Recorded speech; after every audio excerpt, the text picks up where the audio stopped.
आदर्श की online class में आपका स्वागत है। पिछले कालांश में हमने रेनॉल्ड्स संख्या के बारे में अध्ययन किया था। हमने ये पाया था कि रेनॉल्ड्स संख्या एक विमाहीन राशि है। उसके बाद आज हमारा अगला टॉपिक है पोइजली समीकरण। तो सभी विद्यार्थी हेडिंग लगाइए, पोइजली समीकरण।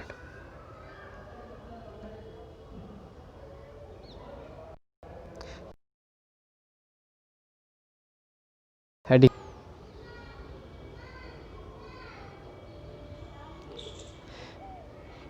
पोइजली समीकरण। पोइजली एक व्यक्ति का नाम है। पोइजली ने किसी गई नली से सेकेंड प्रवाहित द्रव की मात्रा यानी आयतन के लिए सूत्र स्थापित किया, जिसे पोइजली का समीकरण कहते हैं। पोइजली ने 3 परिकल्पनाएं दी थी। पहली परिकल्पना ये है कि नली में द्रव का प्रवाह है। हमें जो नली दी गई है उसमें द्रव का प्रवाह है, धारा रेखीय होगा। धारा रेखीय प्रवाह हमने पहले ही पढ़ चुके हैं। और अक्ष के अनुदिश होगा। अक्ष के अनुदिश से तात्पर्य ये है हमारा कि नली जिस अक्ष पर स्थित है उसी अक्ष के अनुरूप धारा रेखीय प्रवाह होगा। और ये प्लांक की पहली परिकल्पना है। अब हम दूसरी परिकल्पना पढ़ेंगे। नली के किसी अनुप्रस्थ काट पर दाब का मान सदैव नियत रहता है, यानी नली के किसी भी भाग पर क्षेत्रफल है और किसी भी स्थान पर दाब का मान हमेशा नियत रहेगा, चाहे नली कितनी भी बड़ी क्यों न हो। और तीसरी परिकल्पना प्लांक ने यह दी कि नली के दीवार के संपर्क में द्रव का वेग 0 होता है और जैसे जैसे नली के अक्ष की ओर आते हैं तो वेग में वृद्धि होती जाती है और नली की अक्ष पर अधिकतम वेग होता है। अब हम इस पोइजली की समीकरण को सिद्ध भी करेंगे। पोइजली की समीकरण को हम व्युत्पत्ति यानी प्रूफ परीक्षा में अलग से पूछा जाता है। ये पोइजली की परिकल्पनाएं थी। पोइजली ने 3 परिकल्पनाएं दी है, जिन्हें हम परिकल्पना, द्वितीय और तृतीय परिकल्पना के नाम से जानते हैं। पोइजली ने क्या किया कि 3 परिकल्पनाएं दी है और इन तीनों परिकल्पनाओं के आधार पर पोइजली ने स्थापित किया, जिसे हम पोइजली की समीकरण या पोइजली का सूत्र कहते हैं।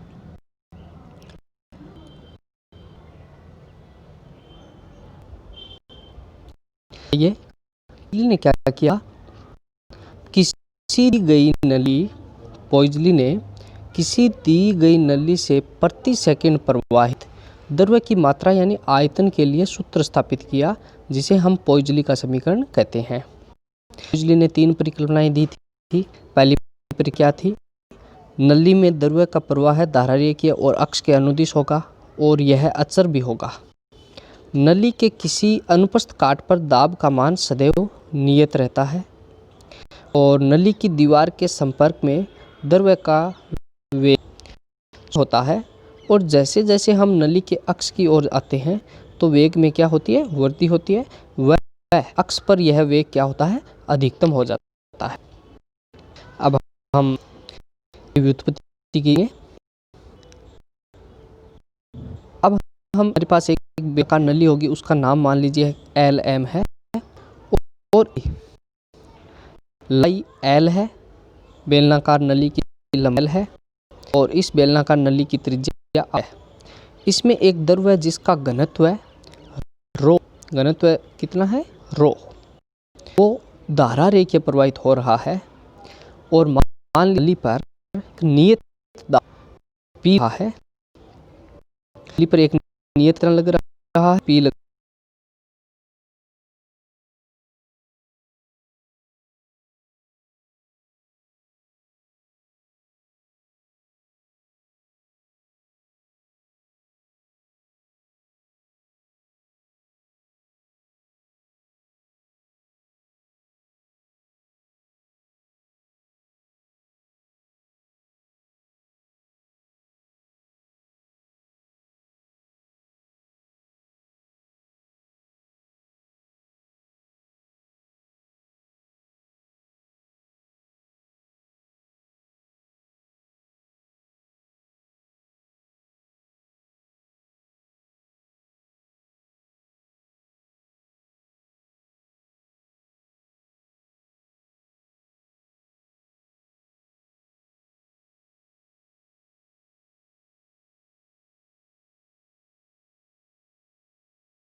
रहा,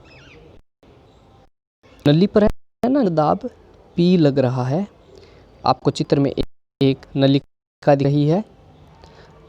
इस चित्र में देखिए ये एक नली है और इस नली की लंबाई L है और ये नली बेलनाकार है और इस नली की त्रिज्या कितनी है, R है और ये इस नलिका का नाम है LM। आगे आइए, नली में एक बेलनाकार परत की कल्पना करते हैं। हम नली में करेंगे कि द्रव्य की एक बेलनाकार परत कल्पना करें। आपको ये परत इस CD से रही है। अब इसकी त्रिज्या, बेलनाकार की त्रिज्या x है और मोटाई dx है। परत पर स्थित कण v वेग से गति कर रहे हैं, तो इसके ऊपर व नीचे स्थित द्रव्य की परत इस पर श्यान बल लगाकर इसके वेग को कम करना चाहती है। हम बल की परिभाषा भी जानते हैं कि बल श्यान बल हम ऐसा होता है कि द्रव्य विभिन्न परतों के रूप में बहता है। ऐसी द्रव्य की परतें, ऊपर वाली परत का वेग सबसे ज़्यादा होता है, नीचे वाली परत का वेग उससे कम होता है और नीचे वाली परत का वेग सबसे कम होता है। इस प्रकार ये ऊपर वाली परत है वो नीचे वाली परत के वेग को बढ़ाना चाहती है, नीचे वाली परत ऊपर वाली परत के वेग को कम करना चाहती है। परंतु सतत दाब P के कारण इसका वेग लगातार V बना रहता है, यानी इसका वेग लगातार V बना रहता है, वो कम नहीं होता है। हम जानते हैं परत ABCD पर लगने वाला श्यान बल निम्न समीकरण से दिया जाता है।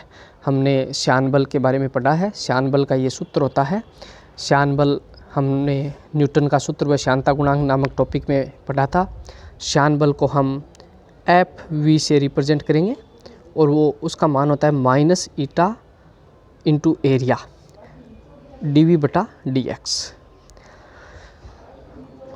अब FV बराबर माइनस ईटा और एरिया कितना है, इस बेलन का एरिया कितना होगा, बेलन के वक्र पृष्ठ का क्षेत्रफल होता है, हम छोटी कक्षा में पढ़ चुके हैं, 2πRh। बेलन के वक्र पृष्ठ का क्षेत्रफल होता है 2πRh और यहाँ पर देखिए 2πr त्रिज्या की जगह x है और h यानी इसकी लंबाई के स्थान पर इसकी क्या है, ऊंचाई के स्थान पर इसकी लंबाई है, तो ये हो जाएगा 2πRL dV/dx। आगे आइए इसे थोड़ा सा और सरल करेंगे। FV बराबर माइनस ईटा 2πXL dV/dx, ये इक्वेशन नंबर 1 है।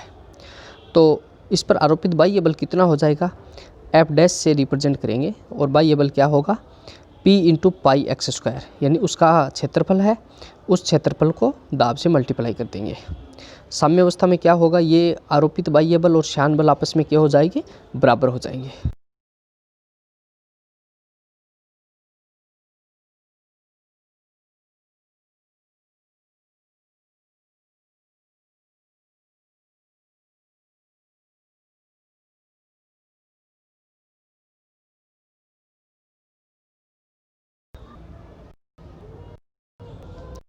ये अल क्या है, डैश बराबर P × πx²,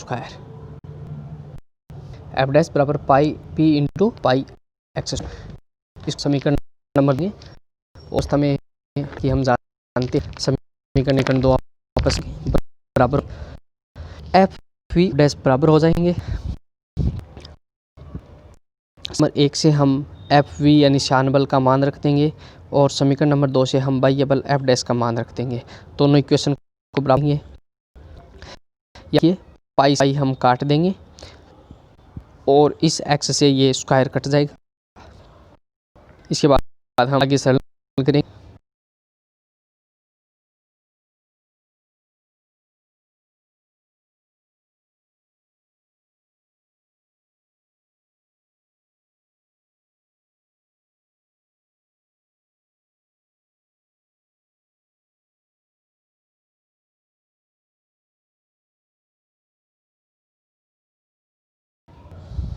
हम के dV का ज्ञात कर लेते हैं, -2L पक्षांतर, ये समीकरण हम प्राप्त करेंगे x dx। इसके हम उपरोक्त इक्वेशन के हम और समाकलन कर देंगे और समाकलन यहाँ पे बाएं पक्ष में हो जाएगा इन और में हो जाएगा माइनस पी बट इटा एल। ये कांस्टेंट राशि है, इसको हमने क्या किया है, बाहर निकाल लेंगे। और इन होगा x इंटू डी एक्स।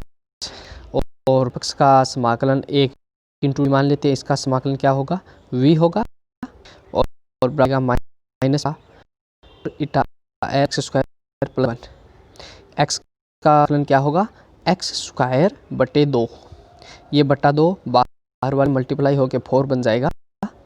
ये 4 हम बाहर लिख देंगे। एक्स प्लस C1 एक नियतांक है।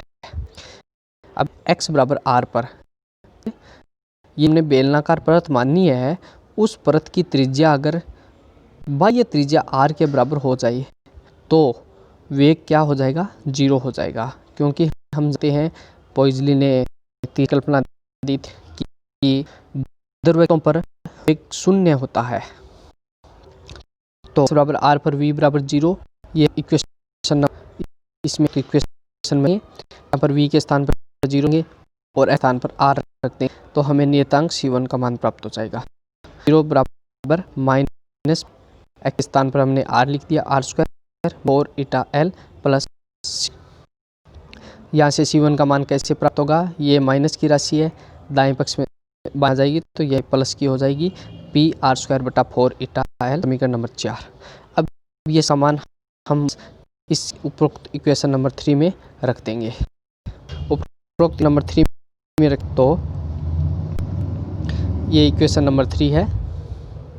इस इक्वेशन C1 मान रख, इक्वेशन 4 को इक्वेशन 3 में रखने पर तो ये बराबर क्या, माइनस पी और इस पी बटा 4 इटा एल है।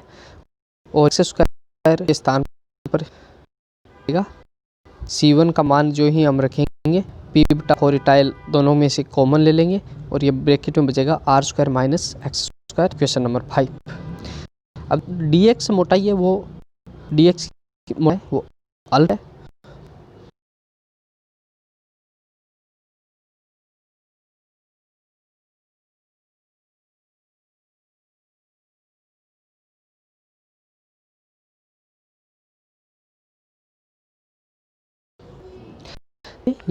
यदि हमारे पास इक्वेशन नंबर 5 आ गया, इस नंबर 5 के बाद dx मोटाई की परत से द्रव्य का वेग v हो तो इस क्षेत्र की बात कर x से लेकर x प्लस dx के मध्य प्रवाहित प्रति सेकंड द्रव्य का आयतन, जैसे x इतना एरिया ले लेंगे। इस एरिया में प्रति सेकंड का हम आयतन ज्ञात करें। इसका क्या, इसके बने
देखिए आयतन कितना होता है, हमने छोटे में पढ़कर आयतन सूत्र होता है क्षेत्रफल गुणा लंबाई। उसी सूत्र का हम प्रयोग करेंगे।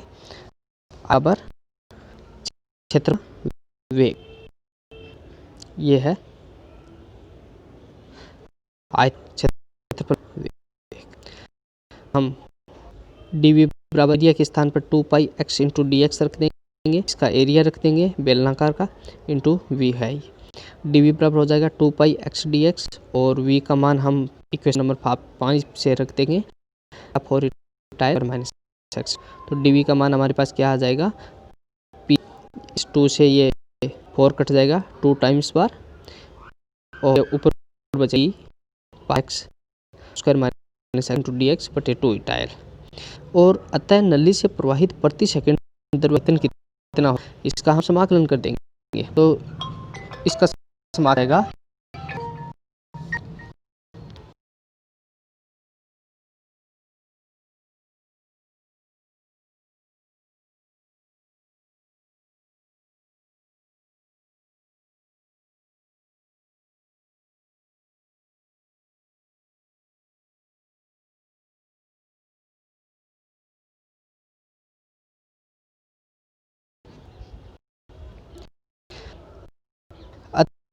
अतः नली प्रति सेकंड आयतन आएगा, इसका समाकलन कर देंगे। जो ही इसका हम समाकलन दाईं पक्ष का यहाँ पर 1 × dv का मान हुई, उसमें देखिए ये p बटा 2 ईटा एल, ये तो एक कांस्टेंट राशि है। इस कांस्टेंट राशि को हम अलग ही लिखेंगे। पाई बटा 2 ईटा एल अगले स्टेप पे हमने भी निकाल लिया। और इसकी सीमा 0 से r मैक्सिमम सीमा है, r त्रिज्या से बाहर द्रव्य नहीं जाएगा। तो ये इस ब्रैकेट में मल्टीप्लाई कर दो तो ये x × r² हो जाएगा, r² x, और इस x को x² से मल्टीप्लाई करेंगे x × dx। p 2 eta L को बाहर निकाल लेंगे, ये हो जाएगा। स्क्वायर को यहाँ से बाहर निकालेंगे और x का समाकलन करेंगे x² बटा 2, सीमा 0 से लेके r, माइनस की पावर 3 है x4 बटा 4, समाकलन सीमा 0 से, तो का मान आ जाएगा p पाई बटा 2 ईटा एल, और सीमेंगे r की घात 4 बटे 2। ये सरल करना आप ध्यान से करें। इसके मान सीमा का प्रयोग कैसे हम तो यहाँ पर r² लिखेंगे, वो r और ये r² कितना हो जाएगा, r की घात 4 बटा 2, माइनस ये r4 बटा। अब इसको एलसीएम लेके सरल करें, हमारे पास बराबर पाई 4 बटा p r बटा 8 ईटा, ये 8 है, ये आयतन का समीकरण है। यानी क्या किया था कि किसी में